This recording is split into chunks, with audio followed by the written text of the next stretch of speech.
Ménie Grégoire, nous voilà rassemblés au bord de la rivière de notre enfance, la Sèvre nantaise. La Sèvre nantaise, pour vous comme pour moi, c'est plus qu'une rivière, c'est une source et une fontaine. Ouais. Elle irrigue ce vieux pays et elle a été souvent rougie du sang de ses riverains, mais cette province a toujours été généreuse, prolifique en grandes dames. De Gaby Morlaix à Jacqueline Auriol en passant pour vous, la Vendée a su produire des dames de grande qualité. Et il est toujours plus difficile de faire une carrière de grande dame qu'une carrière d'homme d'État. Je ne sais pas, n'ayant jamais été homme d'État. Vous n'avez qu'à les compter. Et il y a des hommes d'État de Vendée, pensez à Clémenceau, si on est là vraiment pour servir nos choix et nos amis. Il y a aussi Richelieu. Mais j'en reviens à vous, vous avez fait une carrière d'exception en partant de cette rivière. Vous avez élargi son flot à un océan, si je peux dire, qui est de dimension planétaire. Et c'est renfermé dans votre dernier livre. C'est gentil, mais vous êtes vraiment du sud de la Loire, comme moi. On exagère un petit peu, nous les Vendéens, quand on parle de tout. Je pense aux gens qui nous regardent, ils vont se dire, en voyant cette rivière que nous adorons, ils vont se dire, mais c'est une rivière comme tout autre, c'est un torrent comme tout autre. Mais ni pour moi, ni pour vous, ça n'est une rivière comme les autres. C'est quelque chose qu'on va avoir beaucoup de mal à expliquer, je crois. Ben moi, je vais l'expliquer en vous citant. Vous avez dit, j'ai appréhendé le monde et la nature au fond d'un moulin perdu, doublé d'une espèce d'abbaye avec un pas de vis et 3 cheminées Renaissance. La route s'y terminait contre la rivière, cela s'appelait Plassard. Le dernier moulin qu'on passait était un moulin de sorcier. Après Plassard, il n'y avait plus rien. Plus la route, il y avait la vallée, la rivière, des champs, des prés, les landes, le granit. Mon grand-père paternel avait acheté ses 60 hectares, je suis fidèle, hein, de joncs et de rocailles pour la chasse. La maison enjambait la rivière. On y vivait d'une vie sauvage, hors du temps, hors du monde, hors des lois. Et en citant ça, je pense à la fois à Châteaubriand et à Proust, je veux dire à Combray et à Combourg, parce qu'il y a quand même une respiration commune, c'est la nostalgie. Il y a quelque chose de commun, c'est quand même ces pays de l'Ouest qui sont à la fois rudes, tendres, sauvages, et qui vous atteignent au fond du cœur. Enfin, j'ai toujours eu l'impression, depuis que j'ai quitté ce pays, depuis mes 20 ans, d'emporter ces cailloux-là à la semelle de mes chaussures. Je les ai emmenés dans le monde entier, comme vous d'ailleurs, et chaque fois que ça ne va pas, eh bien, je me remets en pensée à Plassard, je me remets dans un petit morceau de pré, là, au bord de l'eau, je me laisse glisser, je me retrouve chez moi. Je ne sais pas si ça fait le même effet aux gens de tous les autres pays, mais je me suis toujours demandé si j'étais née dans un HLM en bordure de grande ville, à quoi je m'accrocherais? Qu'est-ce que j'aurais pour me tenir debout? C'est costaud ici, ces pierres, ces cailloux, ces gens pas commodes, car on n'est pas commode. Oui, mais sans eux.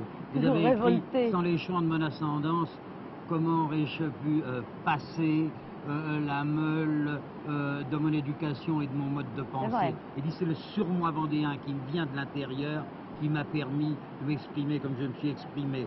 Et je dois toute ma gratitude à cette race indocile et têtue qui m'a permis de dire non. Vous savez par cœur, c'est vrai. Je ne retiens pas les passages, ils me retiennent. Non, mais indocile et têtu, c'est vrai. D'ailleurs, vous en êtes un bel exemple. Un des. Oui. Alors, il y a quelque chose qui m'a beaucoup frappé dans ce livre. Ce livre, je voudrais qu'on le voie, s'appelle Tel que je suis. En fait, c'est tel qu'en vous-même, enfin, votre écriture vous change. Un naufrage. Tel qu'en vous-même, enfin, votre écriture vous change, parce qu'une écriture est toujours une transcription. J'entends qu'on y ajoute un art, l'art de l'écrivain, et on écrit vraiment, dit Nietzsche, ce qu'on écrit avec son sang. Et là, vous l'avez écrit avec vos entrailles, ce livre. Très Il sort vite, de vous. D'ailleurs, il est sorti tout seul. Je me suis laissé aller. Je me suis replongée dans quelque chose qui était mon enfance. Bon, je crois que nous sommes tous fabriqués par notre enfance, j'en suis certaine. On est fabriqués par nos souvenirs, ce que je raconte, mais on est fabriqués aussi par des choses dont on n'a aucun souvenir. Et quand on écrit, il sort beaucoup plus que ce qu'on sait de soi. Je ne sais pas si ça vous a frappé. Après, on se dit, c'est pas possible que j'ai écrit ça, je ne m'en souvenais pas. Et on est très très atteint par ce qu'a fait nos débuts dans la vie. Et moi, c'était ici. Voilà, tellement atteinte que je vous cite encore. lorsque vous avez fait de la psychanalyse, vous avez dit la plupart des rêves que j'ai disséqués sortaient de Plassard et le progrès et de l'eau. Nous y arrivons. Et le progrès essentiel de mon analyse a été le jour où, grâce à la rivière de Plassard, j'ai pu affronter ces mystères emmêlés, je vous cite, de peur et d'amour, de bonheur et d'angoisse, de liberté et de risque.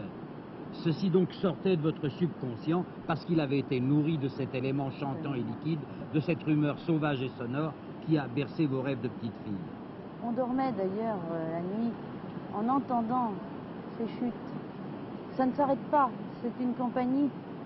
Et mon frère, que vous connaissez, croyait entendre des voix qui parlaient. Il entendait deux voix d'hommes et une voix de femme qui dialoguaient toute la nuit. Ça fait très magique, mais c'est un pays de sorcières. Ah, mais d'ailleurs, dans votre livre, vous savez, notre pays, le nôtre, il a toujours été partagé entre deux tentations, celle des saints et celle des enchanteurs, celle des apôtres et celle des fées.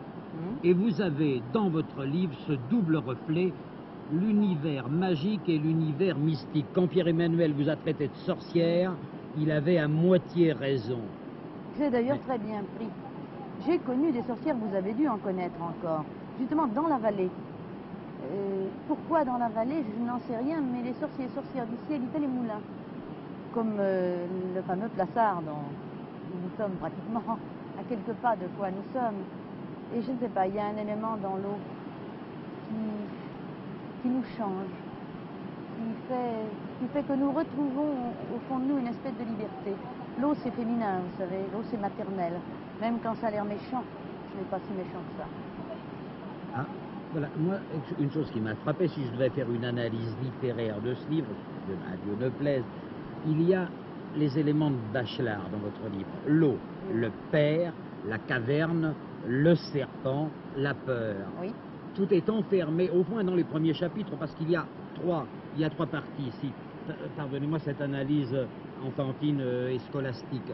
La première, c'est-à-dire le père, la reine morte, les fées, les serpents, le donjon, c'est l'enfance. La seconde, c'est la cristallisation. La troisième, c'est l'épanouissement et l'accomplissement. Quand la petite Ménie s'est retrouvée, comme vous dites, tout seul devant une estrade, sur une estrade devant une foule, et vous avez dit, mais comment est-ce que ça a pu m'arriver? Mais c'est donc moi. Je dis, mais j'ai mis longtemps, j'ai compris que tout s'accomplissait lentement et qu'il n'y avait ni hasard ni chance qui ne soit le fruit d'une quête secrète. Et cette quête, c'est la chasse au bonheur. Il faut tout de même dire qu'il y a des gens qui en eux, au fond d'eux-mêmes, ont une terrible quête d'aventure, de bonheur, et qui n'ont pas la chance de le trouver. Ce que je dis, je le crois profondément, je crois que quand il nous arrive des choses, on les a un peu voulues. Mais je pense que quelquefois, on voudrait bien qu'il nous arrive des choses et ça ne nous arrive pas. Et je crois qu'on est des gâtés, nous qui sommes nés dans la nature, nous qui avons eu des enfances en contact avec l'eau, avec l'arbre, avec les bêtes. C'est une chance inouïe. Mais il y a deux aspects dans le bonheur. Je plains tous ceux à qui on n'a pas donné ça au départ.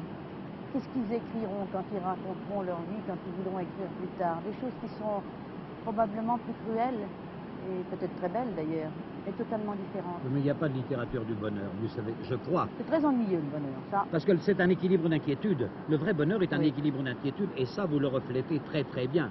Il y a aussi l'autre bonheur qui est un ordre animal, et celui auquel nous avons pris nos sources, c'est-à-dire entre rivières, herbes, forêts et rochers. Il y a une chose qui m'a frappé dans ce livre, parce que la même m'est arrivée. Vous aviez une conférence à faire, vous l'aviez écrite, et vous faisiez comme les hommes d'État, vous apprêtiez à lire, et puis un vieux monsieur vous avait dit déchire ça, et vous avez dit, et vous avez été affolé. Il m'a dit simplement, j'espère bien que vous ne ferez pas comme comme Madame Intel qui est venue et qui a lu sa conférence, quelle horreur. Bon. Et j'ai déchiré, j'ai pris le courage de déchirer en disant arrivera ce qui arrivera. Et sans lui, vous ne seriez pas devenu cet animal de foule et de radio, comme très vous probablement, dites, j'avais oublié que j'avais dit ça, mais c'est vrai. Si j'avais pas commencé comme ça, brutalement, courageusement, en me jetant à l'eau, c'est le cas de le dire, je pense que ça ne me serait jamais arrivé. J'aurais probablement ennuyé les gens, parce que je n'aurais pas osé inventer. Voilà.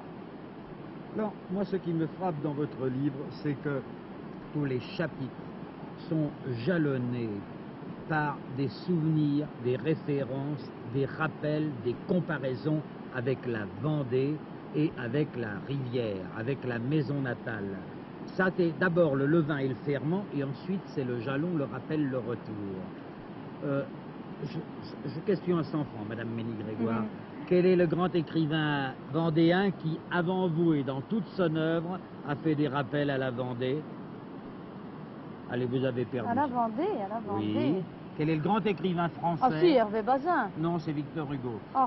Non, mais c'est très bien tout de Non, même. c'est tout de même pas mal, parce qu'Hervé Bazin, il n'était pas loin d'ici, il était là. Oui, mais ça, c'est la banlieue. Oui. Alors que Hugo, vous auriez pu dire à peu près comme lui, fidèle enfin au sang qu'on versait dans mes veines, mon père vieux soldat, ma mère vendéenne, si votre mère n'était tourangelle, ce qui est un caprice de la nature. Balzac a aussi fort bien parlé des gens de Vendée, des Chouans. Il y a tout de même un beau et gros livre. Je ne sais pas s'il était venu ici. Il l'a mis plus au nord. Il comprenait tout, cet homme-là. Il l'a mis plus Oui. au nord. Enfin, en fait, c'est la même histoire. Vous êtes quand même la première à parler de ce pays précis, de cette Sèvre nantaise, car depuis les comptes rendus des massacres des colonnes infernales, il n'y a pas eu de littérature sur nous. On a très peu parlé des guerres de Vendée. On en parlait en Vendée, on en parlait à Cholet. Eh bien, moi, ce que je voulais vous dire, nous allons, avant d'aborder le dernier chapitre de votre livre qui s'ouvre sur l'avenir, je voudrais une dernière référence au passé. Ici, est-ce que vous retrouvez des sources d'inspiration? Je me ressource, moi, c'est-à-dire que je me refais, je me remets, je me repose, je me retrouve. J'ai pas du tout envie de travailler. Je crois que je n'ai jamais écrit une ligne ici. Pourquoi? Parce que pour moi, c'est le bonheur. Le bonheur, c'est pas le travail, hélas. Enfin, je crois que c'est ça. Quand j'arrive ici, je suis toujours venue avec des papiers, des crayons, etc. Je n'ai jamais écrit une ligne. Je suis happée, prise par la nature, qui est finalement notre meilleure source. Oui, mais il y a deux parts dans une récolte. Mais je reviens en bon état. Celle de la germination et celle de la moisson. Ici, c'est celle de la germination.